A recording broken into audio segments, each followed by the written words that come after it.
Keir Starmer just suffered the most humiliating political meltdown of his career, and it's all thanks to Nigel Farage, British farmers and a top judge who's finally had enough of Labour's authoritarian agenda. Across the country, farmers have had it. They are done being pushed around by out-of-touch elites in London who've never worked a real day in their lives.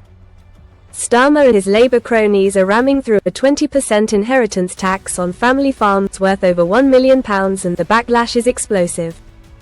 Tractors are rolling into cities, roads blocked, crops dumped outside Parliament. This isn't just protest, it's a revolt. And guess what?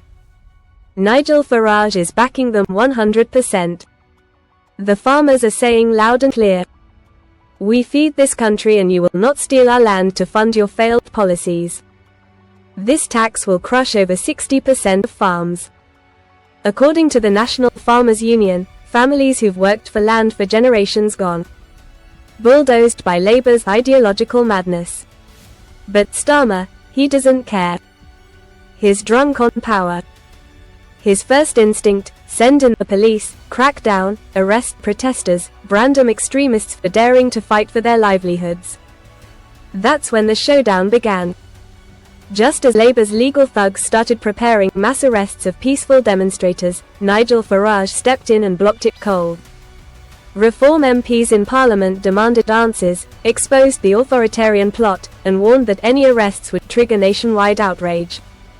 Farage took to every major media outlet, denouncing Labour's war on farmers as economic cleansing disguised as environmental policy.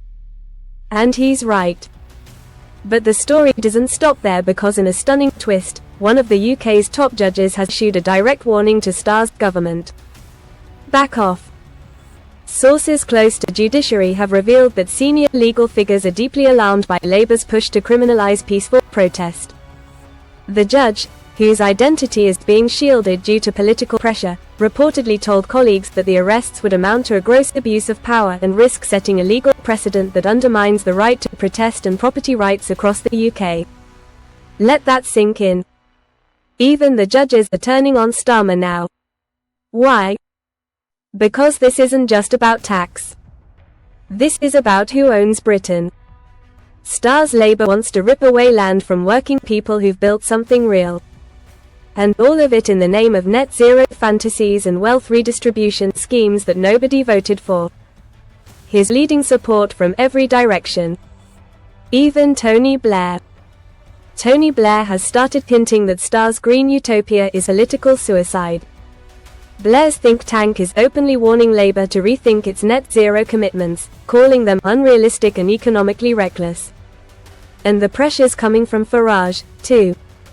Reform has gone full throttle, calling for a full scrap of the inheritance tax for farmers and a complete halt to Starmer's green policies until a referendum is held.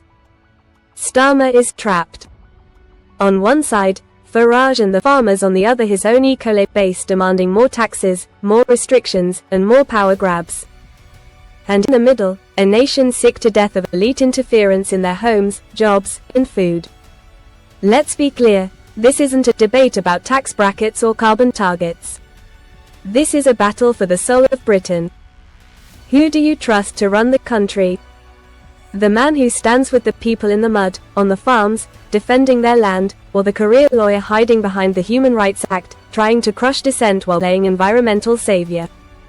The answer is obvious. Farage gets it. He's not afraid to call this what it is, a land grab. Labour wants to destroy the independent farming class because they don't control them. These are self-reliant people. They don't need Labour's welfare. They don't beg for handouts. And for globalist elites like Starmer, that's a threat. The protests are growing by the day. And while Labour tries to paint them as chaotic or selfish, the truth is crystal clear. These farmers are fighting for everyone. Because once Labour's done with them, who's next? If they can seize farms, they can seize homes. If they can arrest farmers, they can arrest you. And if they can crush a rural protest over taxes, they can silence any opposition. That's why this matters. That's why Farage is dead right to step in. And that's why the judge's warning is the beginning of a legal reckoning for this power-drunk government. Starmer tried to weaponize the law against ordinary people. But now the law is turning against him. The cracks are forming fast. Labour's green policy crisis is spiraling.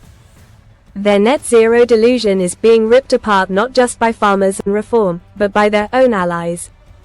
Every day, more voters are seeing through the con. They are realizing that net zero doesn't mean cleaner air. It means colder homes. It means more tax, fewer jobs, and total government control over how you heat your house, drive your car, and run your business.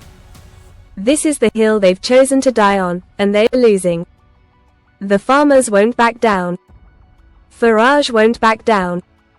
And now the courts are on high alert. Meanwhile, Keir Starmer is melting down, lashing out, panicking behind the scenes as the protests grow louder. The polls shift and his own policies blow up in his face.